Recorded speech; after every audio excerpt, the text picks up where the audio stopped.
Hello, नमस्कार, good morning. तर आजची मॉर्निंगसुद्धा नेहमीसारखीच होती. म्हणजे सकाळी उठायचं, बाकीचे सगळं स्वयंपाक वगैरे करायचा, रियांच्या स्कूलचा टिफिन करायचं, त्याला स्कूलला पाठवायचं. म्हणजे असंच काहीतरी माझं सकाळचं मॉर्निंग होती.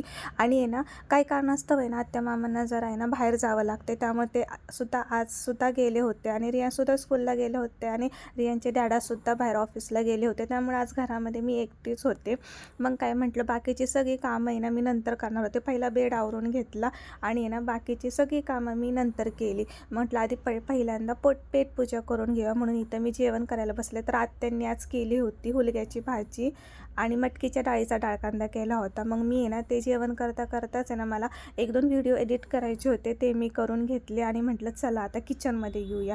पहिलं किचन आवरून घेऊया. आणि मला एक समजत नाही, आपल्याला कितीही कमी स्वयंपाक असला तरी आहे ना किचनमध्ये एवढा राडा होतोच कसा आणि एवढी भांडी पडतातच कशी. मग काय पटकन किचन आवरून घेतलं, हॉल आवरून घेतला, म्हणजे पूर्ण घरच आवरून घेतलं आता. आणि मग मी इथं आले होते आत्या-मामांच्या बेडमध्ये, कारणच होतं थंडी आणि तिथं जरा ऊन बऱ्यापैकी येत होतं. म्हणून म्हटलं चला बाकीचा जो व्हिडिओचं एडिटिंग आहे ना तिथंच बसून करूया. म्हणून मी तिथंच बसून एडिटिंग करत होते आणि जे काही थोडंसं ऊन येत होतं त्यामुळे तर आहे ना खूपच भारी वाटत होतं. काय आहे ना ह्या साईडला थोडं ऊन येत नाही, जे आहे ते ना पलीकडच्या साईडला येतं आणि थंडीसुद्धा इतकी जास्त आहे ना, सगळं दारा खिडकं बंद करून बसावं लागतं. आणि वरती कॅमेरा धरायचं कारण हेच होतं की तिथून पक्ष्यांचा थवा जात होता, जो लई भारी वाटत होता, पण वरती कॅमेरा घेऊस तर तो निघून गेला.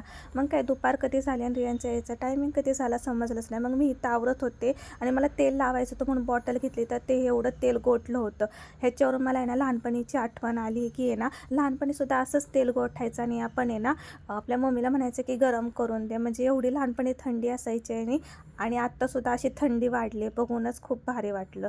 मग काहीतरी यशला स्कूलमधून आणलं आणि येता येता त्याला आहे ना आईस्क्रीम खायची होती. नको म्हटलं तरी पण आहे ना त्याला घ्यायचीच होती. मग काय त्याला आईस्क्रीम घेतली आणि घरी आल्या त्याला चेंज करायच्या आधीच पहिली आईस्क्रीम खायची होती.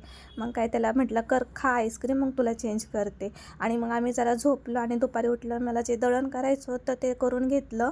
मग आत्या मामा आले, मग आम्ही त्यांच्यासाठी मी चहा ठेवला आणि येताना त्यांनी नारळ पाणी आणलं होतं, कारण रियांच्या डॅडाला जरा विकनेस वाटत होता म्हणून त्यांना नारळ पाणी प्यायचं होतं. मग काय इथं आई बाबा आलेत म्हटल्यावर रियांश काय खूपच खुश.